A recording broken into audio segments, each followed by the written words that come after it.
Good evening to all. So night நம்மளுக்கு SBI clerk mains result வந்துச்சு. அதை தொடர்ந்து இன்னைக்கு மார்க் லிஸ்ட் வந்து என்ன பண்ணியிருந்தாங்கன்னு பார்த்தீங்கன்னா ரிலீஸ் பண்ணியிருந்தாங்க. ஏகப்பட்ட மெசேஜ் வந்திருக்கு. சார் எனக்கு டிமோட்டிவேட்டடா இருக்கு, ஸோ ரொம்ப நம்பிக்கையோட இருந்தேன், என்னால் பாஸ் பண்ண முடியலை, நான் அடுத்து என்ன பண்றது, திருப்பியும் ஃபர்ஸ்ட்ல இருந்து ஆரம்பிக்கணுமா அப்படின்னு சொல்லி கேட்டிருந்தீங்க. ஸோ யாரெல்லாம் ஃபெயில் ஆயிருக்கீங்களோ, டிமோட்டிவேட்டடா ஆயிருக்கீங்களோ, கண்டிப்பா இந்த ஒரு 7 minutes வீடியோ நீங்க வந்து பார்த்து தான் ஆகணும். ஸோ உங்களுக்கு ஒரு கிளாரிட்டி கிடைக்கும். ஓகே, ஸோ ஃபர்ஸ்ட் உங்க மனசுல நான் 3 வருஷம் படிக்கிறேன், 5 வருஷம் படிக்கிறேன், 7 வருஷம் படிக்கிறேன், என்னால பாஸ் பண்ண முடியலையே, என்னால முடியுமா அப்படிங்கிற ஒரு வேர்டு நம்ம மனசுக்குள்ள ஓடிக்கிட்டே இருக்கு. ஸோ அதை ஃபர்ஸ்ட் தூக்கி என்ன பண்ணிருக்கேன்னு பார்த்தீங்கன்னா எரிஞ்சிருங்க. ஓகே, ஸோ எப்போதுமே நம்ம ஒன்ஸ் நம்ம உள்ளக்க இறங்கிட்டோம்னு பார்த்தீங்கன்னா அதுல இருந்து ஜெயிச்சோம் அப்படின்னு சொல்லி தான் நம்ம என்ன பண்ணணும்னு பார்த்தீங்கன்னா வெளியே போகணும். எத்தனை தடைகள்னாலும் வேணும், at the end of the result நம்மளுக்கு என்ன கிடைக்கணும்னு பார்த்தீங்கன்னா நம்ம ஜெயிச்சிட்டோம் அப்படிங்கிறது தான் இருக்கணும். அப்படி இல்லை நீங்க குவிட் பண்றீங்க அப்படின்னு சொல்லி பாத்தீங்கன்னா இதுவரை நீங்க எடுத்த முயற்சிகள் வேஸ்ட், இதுவரை நீங்க படிச்ச வருஷங்கள் வேஸ்ட். லாஸ்ட் டைம்ல இருக்கிறது, அதாவது 90% படியை ஏறினதுக்கு அப்புறம் இந்த 10% படியை ஏறுறதுக்கு கஷ்டப்பட்டு நீங்க ஏறி வந்த 90% நீங்க என்ன பண்ணுறீங்க, விட்டுட்டு போறீங்க. ஸோ இது ரொம்ப ரொம்ப தப்பான விஷயம். கஷ்டமாக தான் இருக்கும். ஒரு 2 days நம்ம வந்து என்ன பண்ணணும் பார்த்தீங்கன்னா அனாலிசிஸ் பண்ணணும். இப்ப நீங்க யார்கிட்ட பாஸ் பண்ணவங்கிட்ட கேட்டாலும் அவங்க கண்டிப்பா டெஃபினட்டா இந்த எஸ்பிஐ கிளர்க் மெயின்ஸை பொறுத்தவரை நான் வந்து 6 மாசம் தான் படிச்சேன், பாஸ் பண்ணேன் அப்படின்னு சொல்லி யாராலையும் சொல்ல முடியாது. பாஸ் பண்ண எல்லாருமே அட்லீஸ்ட் மினிமம் 1.5 years எடுத்து அதுக்கப்புறம் தான் என்ன பண்ணிருப்பாங்கன்னு பாத்தீங்கன்னா பாஸ் பண்ணிருப்பாங்க. எப்படி பாஸ் பண்ணிருப்பாங்க, ஒரு ஸ்ட்ராட்டஜியே கிரியேட் பண்ணிருக்காங்க. அதாவது 200க்கு 86.25 மார்க் தான் நம்மளுக்கு என்ன பண்ணிருக்காங்கன்னு பாத்தீங்கன்னா கட் ஆஃப் வச்சிருக்காங்க. அப்கோர்ஸ் இந்த 86.25ங்கிறது பெரிய கட் ஆஃப் தான், ஓகேவா.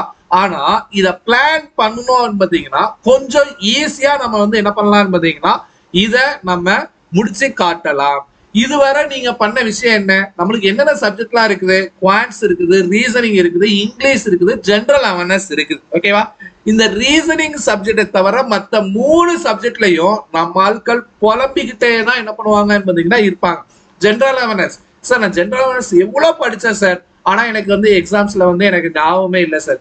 இங்கிலீஷ் எனக்கு சுட்டு போட்டாலும் வர மாட்டேங்குது சார், எனக்கு ஆவரேஜ் பிலோ ஆவரேஜ் மார்க் தான் சார் வருது. குவான்ட்ஸ்ல எனக்கு அப்ளிகேஷன் சம்ஸ் வரவே மாட்டேங்குது சார்.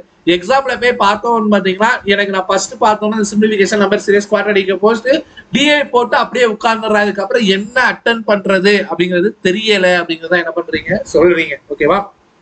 ஸோ இப்ப நீங்க 3 வருஷம் படிக்கிறவங்களாக இருக்கட்டும், இல்ல 5 வருஷம் படிக்கிறவங்களா இருக்கட்டும், 7 வருஷம் படிக்கிறவங்களா இருக்கட்டும், தயவு செய்து சொல்றேன், நீங்க என்னைக்காவது ஒரு நாள் நாம என்ன தப்பு பண்றோம். நீங்க இப்ப 70 மார்க் உங்களுக்கு ரியல் எக்ஸாம்ல வந்திருக்குல்ல, நீங்க மார்க் டெஸ்ட் நீங்க போட்டு பார்த்தாலும் உங்களுக்கு அந்த 70 மார்க் தான் வரும். என்னைக்காவது ஒரு நாள் நம்ம எதுக்கு இவ்வளவு மார்க் தான் வருது, நம்ம ஏன் இன்னும் இந்த இடத்த விட்டு தாண்ட மாட்டோம் அப்படின்னு சொல்லிட்டு என்னைக்காவது யோசிச்சு பார்த்துருப்போமா? கிடையவே கிடையாது. நம்ம பண்ணதே திருப்பி திருப்பி பண்ணிக்கிட்டு நம்மளுக்கு ஃபெயில் ஆயிட்டோம் அப்படின்னு சொல்லி பண்ணிக்கிட்டு இருக்கீங்க. தயவு செய்து உங்களை அனாலிசிஸ் பண்ணுங்க. இதுவரை நீங்க அப்ளிகேஷன் சம்ஸே நான் வந்து பார்த்தது இல்லை, எனக்கு நிறைய வந்து அதுல டவுட் இருக்கு, அதனால நான் அதை ஒமிட் பண்ணியிருந்தேன் பாத்தீங்கன்னா தயவு செய்து அதை எடுத்து பாருங்க. அப்படின்னாதான் 70ங்கிற மார்க் 80 தாண்டும், ஓகேவா. ஈஸியான கொஸ்டினா இருந்தாலும் நம்ம விட்டுட்டு வரோம், அது ரொம்ப ரொம்ப தப்பு, ஓகேவா.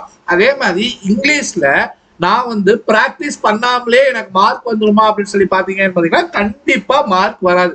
பிராக்டிஸ் கண்டிப்பா வரணும். ஒண்ணே நீங்க செக்ஷனல் டெஸ்ட் போடுங்க, இல்ல மெயின்ஸ் டெஸ்டா ஃபுல் டெஸ்டா போட்டு பார்த்து டெஸ்ட் போட்டாலும் நம்மால என்ன பண்ணுவாங்கன்னு பாத்தீங்கன்னா மார்க்கை பார்த்துட்டு அப்படியே என்ன பண்ணிடுறாங்கன்னு பாத்தீங்கன்னா ஸ்கிப் பண்ணிடுறாங்க, ஓகே. ஸோ அது மிகப்பெரிய தப்பு, அதை பண்ணக்கூடாது. கொஸ்டின் பேப்பர் எவ்வளவு கஷ்டமா இருந்தாலும் சரி, எவ்வளவு ஈஸியா இருந்தாலும் சரி, எவன் ஒருத்தன் டெஸ்ட போட்டுட்டு அதை அனலைஸ் பண்ணி ஃபுல்லா சொல்யூஷன் பார்த்து முடிக்கிறானோ அவன் தான் முன்னேறி போறான் அப்படின்னு சொல்லிட்டு என்ன பண்ணுது அப்படின்னு பாத்தீங்கன்னா அர்த்தம். இல்லன்னு பாத்தீங்கன்னா கண்டிப்பா நம்மளால என்ன பண்ண முடியாது, முன்னேற முடியாது, ஓகேவா. சோ ஒரு சின்ன விஷயமா தான் இருக்கும், அது எக்ஸாம்ஸ்ல ரொம்ப பெரிய விஷயமா நம்மளுக்கு என்ன பண்ணுவோம்னு பாத்தீங்கன்னா கை கொடுக்கும். உதாரணத்துக்கு இப்ப e⁻0 அப்படின்னு சொல்லி பாத்தீங்கன்னு பாத்தீங்கன்னா ஒண்ணு, இது சின்ன விஷயம் தான் நம்மளுக்கு கொஸ்டின்ஸ்ல, இது எக்ஸாம்ஸ்ல e⁻0 அப்படின்னு சொல்லி கேட்டிருக்காங்கன்னு பாத்தீங்கன்னா தெரியலன்னு பாத்தீங்கன்னா நம்மளுக்கு 1 மார்க் போச்சு. அதே இது நீங்க இங்க பிராக்டிஸ் பண்ணீங்க, இங்க நான் வந்து அதே மாதிரி நிறைய கொஸ்டின்ஸை சால்வ் பண்ணியிருக்கேன்னு பாத்தீங்கன்னா அது உங்க மைண்ட்ல ரிஜிஸ்டர் ஆயிடும், ஈஸியா இருக்கும். ஜெனரல் அவேர்னஸ் பொறுத்தவரை நம்மால் இன்னும் வர சொல்றேன், இந்த 3 வருஷம் படிச்சாலும் சரி, 5 வருஷம் சரி படிச்சாலும் சரி, 7 வருஷம் படிச்சாலும் சரி, பண்ண தப்பே தான் திருப்பி திருப்பி பண்ணிக்கிட்டு இருக்கீங்க. ஏற்கனவே சொல்லியிருக்கு, ஒரு சோர்ஸ படிங்க, ஒரு சோர்ஸ முழுசா படிங்க, அதுக்கப்புறம் மத்த இதுல குவிஸ போடுங்க அப்படின்னு சொல்லிட்டு.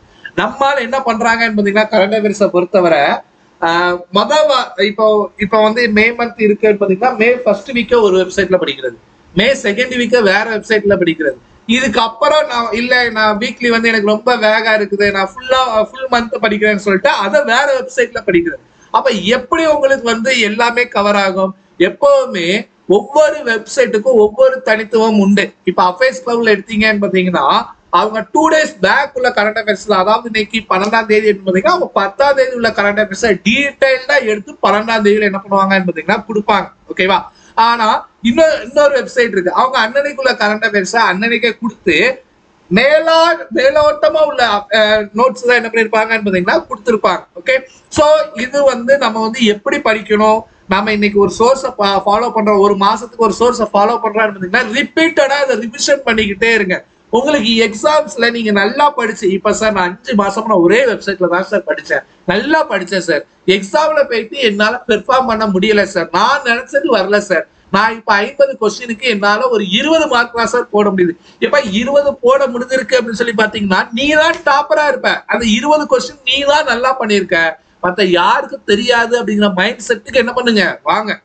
நீங்க யாருமே 200க்கு 200 எடுத்தாதான் வேலை அப்படிங்கிறது சொல்றது கிடையாது. ஓகே, அதாவது ஆவரேஜா இருக்கணும். ஏற்கனவே நம்ம நிறைய வீடியோல சொல்லியிருக்கோம், எல்லா இதுலயுமே ஆவரேஜா இருக்கும். ஒவ்வொரு சப்ஜெக்ட்லயும் 20 மார்க் எடுத்தோம்னு பாத்தீங்கன்னா எஸ்பிஐல இருக்க அடிச்சிடலாம். குவான்ஸ்ல 20 மார்க் எடுத்தா போதும், ரீசனிங்ல 20 மார்க் எடுத்தா போதும், நம்மளுக்கு இங்கிலீஷ்ல 20, ஜெனரல் அவேர்னஸ்ல 20ங்கிறது பெரிய நம்பராக இருந்தாலும் நம்ம ட்ரை பண்ணி மத்த செக்ஷன்ல கொஞ்சம் கூட பண்ணோம்னு பாத்தீங்கன்னா பாஸ் பண்ணிடலாம்.